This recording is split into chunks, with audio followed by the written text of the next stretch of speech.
WCW. Man, this company started out great. It was white hot. It was even beating the WWF at some point. But this video will chronicle the history of the WCW World Championship. The good, the bad, and the really, really, really bad. We all gotta start with the first champion in 1991. The first champion under the WCW name was Ric Flair. Even though WWE calls it an NWA title reign for some reason, WWE does a lot of weird things, so we're just going to ignore that. Ric Flair was the first ever WCW champion, and he was crowned at a house show of all places. And he was using the NWA championship, the big gold belt. Everybody knows the big gold belt. I mean, one of the best belts in wrestling history. Until on July 1st, 1991, after being champion for 171 days, he vacated the title because Ric Flair left for the WWF. After the title was vacated, later that same year, Lex Luger won the vacated title at WCW, the Great American Bash, 1991. He won the title from Barry Windham in a steel cage match for the vacant title. Then, after a 230-day reign, Lex Luger would lose the title. Then, in 1992, Sting won the WCW title from Lex Luger at Super Brawl 2 on Leap Day, 1992. He held the title for 134 days before losing it to Big Van Vader on July 12th at the Great American Bash. Vader held the title for only 21 days, being the shortest reign to date. But don't worry, he'll get the belt back again. He lost it to Ron Simmons on August 2nd, which would make Ron Simmons the first ever black world champion in the history of wrestling.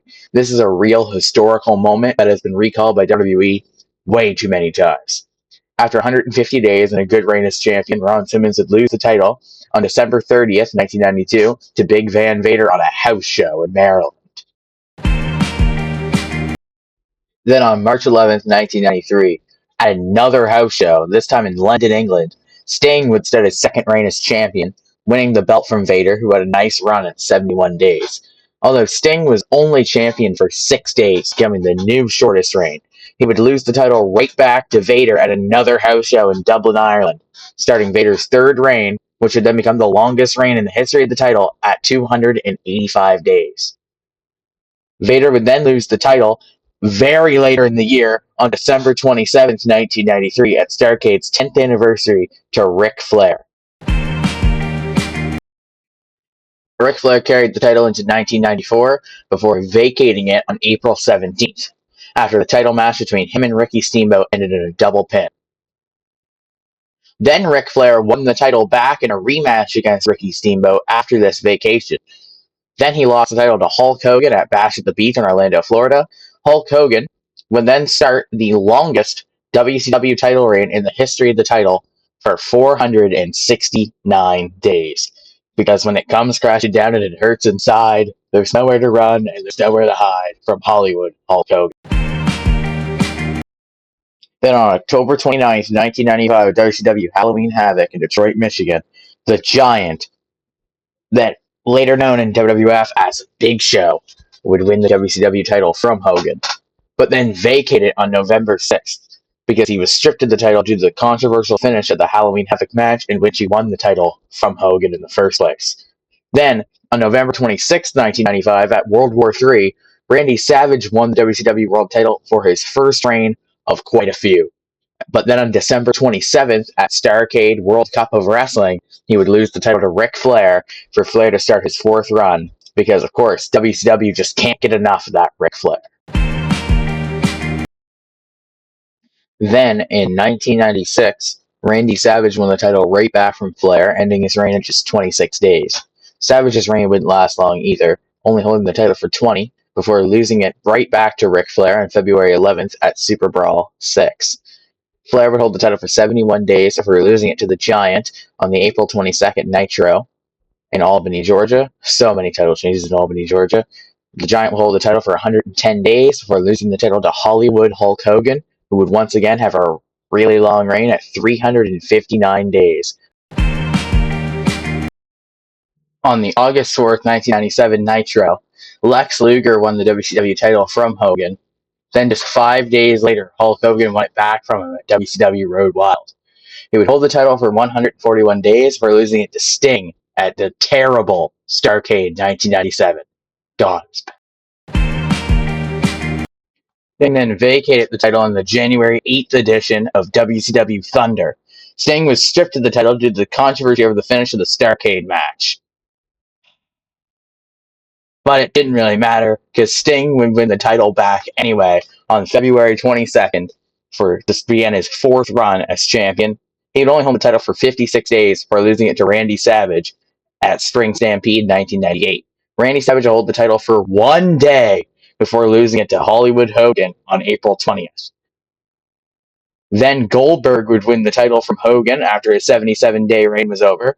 Goldberg would hold the title for 174 days before losing it to Kevin Nash at Starrcade. Goldberg would lose because Scott Hall ran in and tased him. Yes, he tased him so that Kevin Nash could get the win. Okay, everybody, to me, this is where WCW dies. Because on January 4th, 1999, Hulk Hogan won the title from Kevin Nash after Kevin Nash had only been champion for 8 days by poking him in the worst Nitro moment of all time, the finger poke of doom. Then Ric Flair would win the title from Hogan at the uncensored pay-per-view on March 14th, 1999. Flair would then lose the title to Diamond Dallas Page in an amazing moment at Spring Stampede, although Page would only be champion for 15 days before losing it to Sting on the April 26th Nitro. Sting would be champion for less than the rest of the duration of the show because he would lose the title to Diamond Dallas Page basically immediately after. Page was champion for 13 days before losing it to Kevin Nash at Slamboree in St. Louis. Then Randy Savage would beat him for the belt at Bash at the Beach in Fort Lauderdale. He would be champion once again for just 1 day before Hogan would win it from him at Nitro. Hogan is winning a lot of belts here. I have a feeling it's because of the creative control of his contract. Then Sting won the title from him at Fall Brawl. Sting then vacated the title, more so was stripped of the title after losing an unsanctioned match against Goldberg. Then Bret Hart won the vacant title in Toronto, Ontario at WCW Mayhem. Then the belt was vacated. Then Bret Hart won the title back to close out 1999. God. On the January 16th pay-per-view, Sold Out, Bret would vacate the title due to a legitimate injury caused by Goldberg that forced him to retire 9 months later. And that's why Bret Hart hates Bill Goldberg. Then the vacant title, WCW thought, we should put this on a young up-and-comer who will never do anything bad.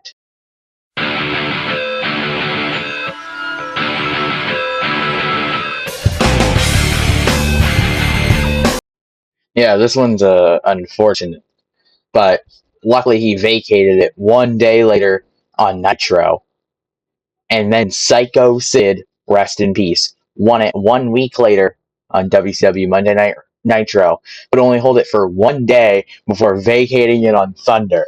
Then Kevin Nash would win it on the exact same episode of Thunder before there, on that exact same episode of Thunder, Sid would win the belt right back. Rest in peace. Then the belt was vacated again on the April 10th edition of Nitro. Then Jeff Jarrett picked up the vacant title at Spring Stampede. Then Jarrett lost the title to Diamond Dallas Page 8 days later on Nitro. Then David Arquette, yes, the actor David Arquette, terrible booking decision, won the title from Diamond Dallas Page after Page had only been champion for 1 day. Then Jeff Jarrett won the title from David Arquette. Then Jeff Jarrett lost the title to Ric Flair. Yes, Ric Flair became champion again. Then Flair vacated the title after being champion for a week. Then Jeff Jarrett won the vacant title, was champion for 1 day, for losing it to Kevin Nash, who was champion for 6 days, for losing it on Nitro back to Ric Flair, who had the title for less than the duration of the episode, losing it right back to Jeff Jarrett. Jeff Jarrett would then lose the title at Bash at the Beach 2000, the convoluted mess that was Bash at the Beach 2000, to Booker T. Booker T would lose the title to Kevin Nash on the August 28th edition of Nitro after being champion for 50 days, then win the title back from Kevin Nash on September 17th Fall Brawl pay-per-view. Then Vince Russo, yes, the writer Vince Russo, would win the title from Booker T in the September 25th edition of Nitro. Then Vince Russo vacated the title, thank God, a week later, before Booker T picked the belt up on the same episode for his third reign in like 4 months. Then Scott Steiner, the guy that can't even do math right, wins the world title. And that takes us into the final year of WCW, 2001. Then, in 2001, on the March 26th episode of Nitro, the final episode of Nitro, Booker T won the title the fourth time, closing out WCW. But the title's lineage isn't over just yet, because after WCW was purchased by the World Wrestling Federation, many other wrestlers held the title again, including Kurt Angle winning on the July 24th edition of SmackDown. Then Booker T won it back on the July 30th edition of Raw. Then The Rock won it at SummerSlam 2001. Then Chris Jericho won it at No Mercy. Then The Rock won it back on the November 5th edition of Raw, before Jericho took back the title at the December 9th pay-per-view Vengeance. And that is where Jericho would unify the WCW and WWF championships, officially ending the lineage of the WCW World Heavyweight Championship.